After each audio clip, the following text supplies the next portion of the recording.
My guy, this is the truest and biggest reaction that you could have right here to what just happened last night. And this guy is the star of the show because it is a genuine reaction. It's either him or Santa Claus sitting there half asleep. I don't know which, and I'm not insulting these guys for the sake of insulting, but what did I just witness last night? Last night we have a fatal four-way match for who would be the number one contender for Tiffany Stratton's NXT Women's Championship title belt.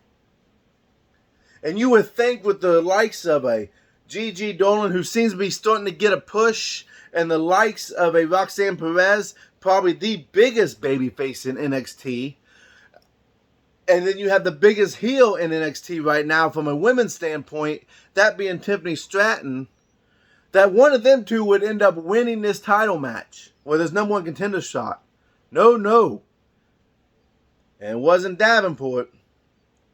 As I go in this slow down motion, high-tech technology, if you will, it was Kiana James who would go on to win this match. And now, as always, if you like the video, hit that subscribe button and leave a comment down below, because do you like Kiana James being the number one contender for Tiffany Stratton's NXT Women's Championship? Because me, I have a mixed reaction. It's kind of like when you're flirting with your friend, and then your friend flirts back with you, and then you don't know what to do. Or like Ricky Bobby when he wins the race, I don't know what to do. I don't know what to do with my hands. This is what I feel about like right now. Now, I'm not saying nothing bad about Kiana James getting a championship match. Well, my problem comes into, and I'm going to be honest with you.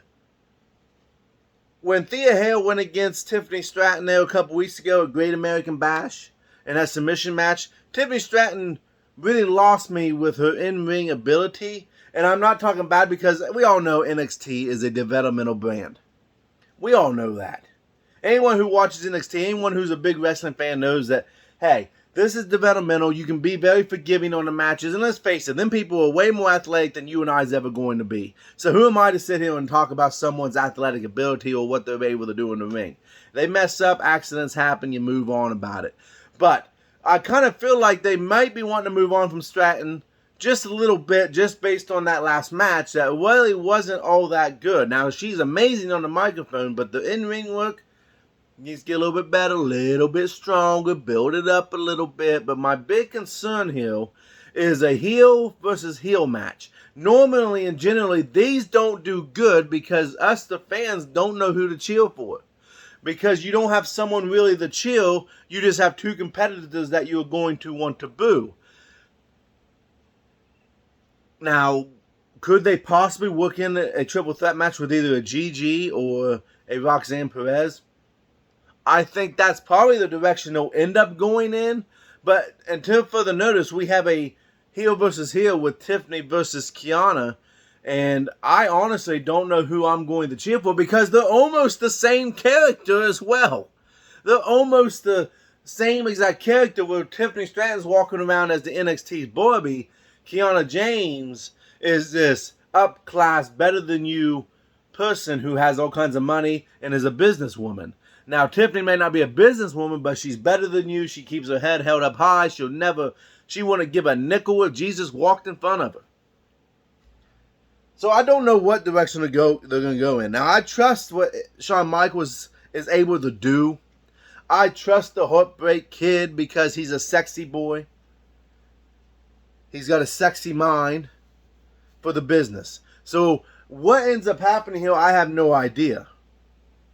But as of last night, they did their job, and they got a reaction out of the fans, because just like the old boy with his hands on the head, that's what I'm doing, but I'm doing more of a scratchy motion as I mess up my nice, fluffy hair. I'm dumbfounded, but I'm kind of dumbfounded in a good way. I can't explain how I feel. I just know that I just know I'm confused. All right? Your boy's confused over here because I don't know how to feel. When I don't know how to feel, then I don't know how to really truly break down and react, which is actually probably a good thing. And it's kind of refreshing. Hey, I guess I'm going to look forward to see what comes out of this. I do kind of hope it becomes a triple threat match somehow, because I don't know who I'm going to chill in this match, and that's a problem.